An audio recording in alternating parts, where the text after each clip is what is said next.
Kimgadir kafil bo'lish bu shunchaki yordam emas, bu moliyaviy javobgarlikdir. Endi esa bu qarorni taxmin bilan emas, aniq ma'lumotlar asosida qabul qilish mumkin.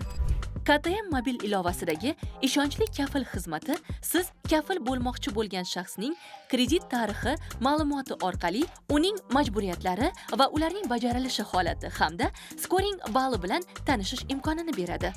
Buning uchun ilovaga kiring, qo'shimcha xizmatlar bo'limida ishonchli kafil xizmatini tanlang, shaxsning JSHIR raqamini kiriting va so'rov yuboring.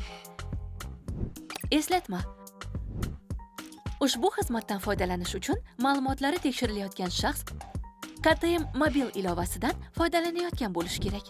So'rov tasdiqlangach, siz shaxsning kredit tarixi ma'lumotidagi majburiyatlari, to'lov intizomi va kredit skoringi ma'lumotlari bilan tanishishingiz mumkin. Barcha ma'lumotlar sodda va tushunarli ko'rinishda taqdim etiladi. Bu esa xavflarni oldindan baholash va to'g'ri qaror qabul qilishga yordam beradi. KTM mobil ilovasi moliyaviy boshqaruvdagi ishonchli yordamchingiz.